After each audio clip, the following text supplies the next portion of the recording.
Friends, today we are going to start the point that is computation of total income and tax liability. This is very important concept for exam point of view as well as very important concept for the practical career also. Tomorrow once you completed your CA inter or CMA inter or CMA final or CA final, if you want to set up your practice, if any client comes to your office and you wanted to know his tax liability, at that time you should able to guide him properly. For that purpose you should know the provisions, you should know each and every point. Okay, chalo, I will tell you this concept in detail, and I will explain in such a manner that you are a layman, you don't know anything about this concept. Okay, in such a way I will explain. Follow. If any person comes to my office, first I need to ask the person, sir, what is your assessment year or what is your previous year? That is the first question I will ask. Tell me your assessment year and previous year. That is the question number one. Question number two, sir, tell me what is your residential status? Are you resident or non-resident? Tell me, sir.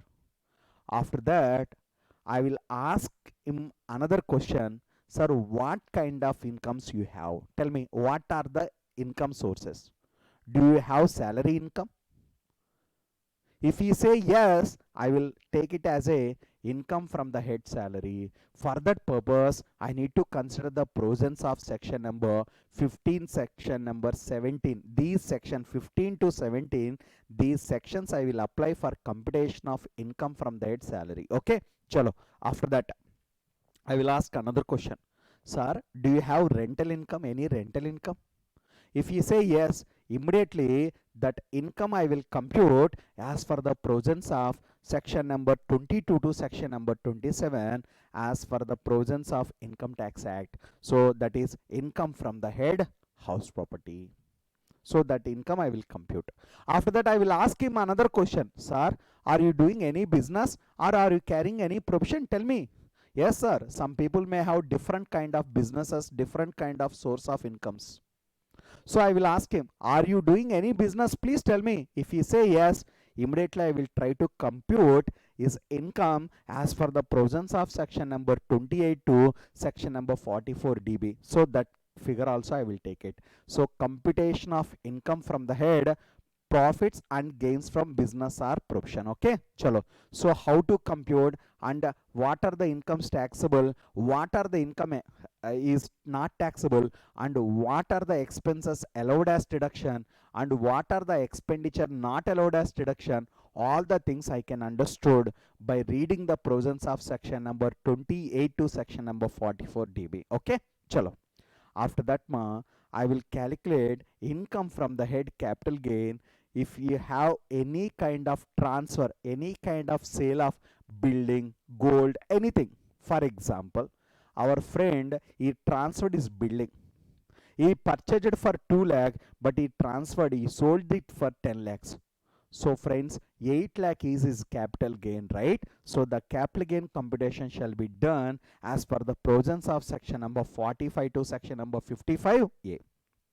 After that, I will ask him another question. Sir, tell me, do you have any other income like interest income or dividend income, or else any kind of FD interest, fixed deposit interest, or any kind of other income like what you call interest on debentures, or else any kind of interest from the bank deposits, or interest on savings bank account, or else any kind of lottery income, or any kind of gambling income, or any kind of betting income. Sir, you have any kind of that kind of income that is taxable as per the provisions of section number 56 to section number 59, that is income from the head other sources.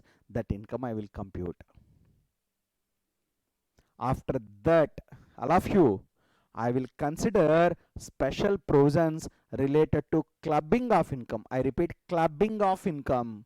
What is clubbing of income? Okay, very simple point. Listen, my income, all of you, 2 lakh rupees. My income, my salary income, 2 lakh rupees per annum. Example. And I have one rental house property.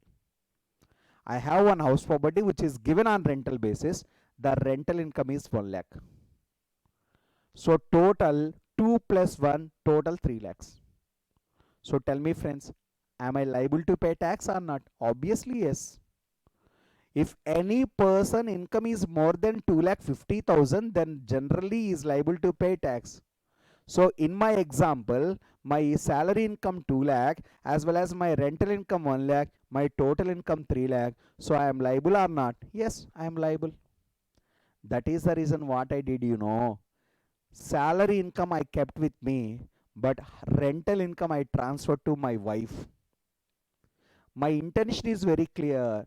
I don't want to pay the tax. For that purpose, I diverted some income to my wife. Now, common sense, in such case, lawmaker what he will do, whatever the income I transferred, that will be clubbed, that will be added in my account. That is called as clubbing of income. Clubbing of others' income in another person. I repeat, clubbing of others' income in another person. That is clubbing provision. For that purpose, section number 62, section number 69D are relevant. After that, very important point we need to consider, set off and carry forward of losses we need to deduct. I repeat, set off and carry forward of losses. You know what? If I have income, I need to add it to my income sources and I need to pay tax. Suppose if I have losses, the losses I need to deduct. I repeat, the losses I need to deduct. See the word, set off and carry forward of losses I need to deduct while computing my income. Suppose I am doing business one. Out of that I got 10 lakh profit. Yes, I need to add it. Suppose in business 2, I got 2 lakh rupees loss. Yes, the loss I need to adjust against my income. Net amount only taxable. For that purpose, if you have any losses, that losses can be deducted. Okay, that's all. After considering all the things, I will get gross total income. I repeat, gross total income.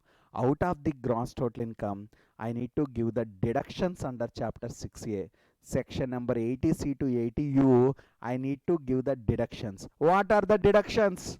I hope you know. When you are going to college, your father has taken your fees receipt. You know why? Because your dad can claim deduction under 80 capital C with respect to your tuition fees. Your tuition fees will be allowed as deduction maximum of 1,50,000. Like that, there are certain deductions.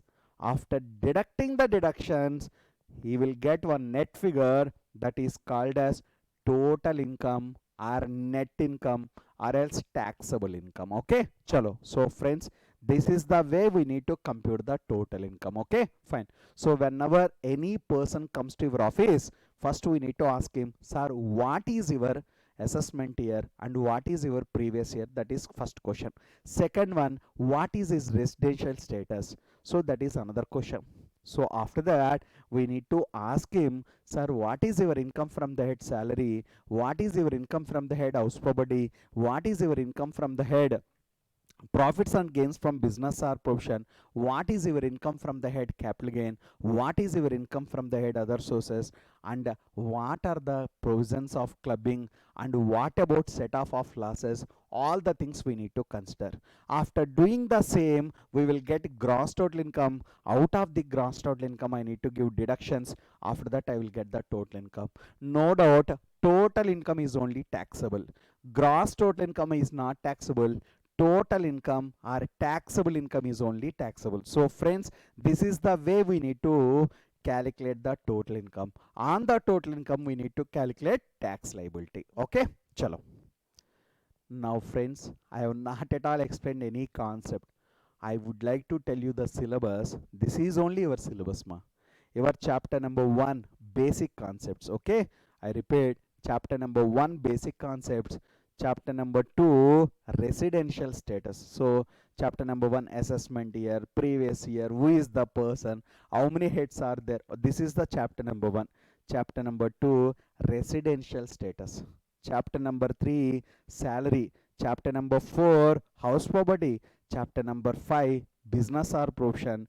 Chapter number 6, capital gains. Chapter number 7, other sources. And chapter number 8, clubbing of income. And chapter number 9, that is set off and carry forward of losses. Chapter number 10, that is deductions. After that, some more sections are there. Section 10, exemptions. After that, some more points are there. Filing of income tax return, advance tax, TDS, TCS. So this is our direct tax syllabus.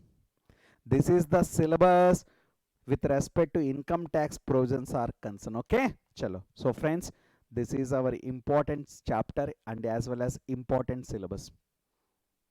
Our Indian government is getting the revenue only because of taxes. That may be direct tax or that may be indirect tax. Our government is getting the revenue because of taxes. So government is very particular about tax collections, because taxes are revenue loss. I repeat, revenue loss. Government will get the revenue because of these taxes.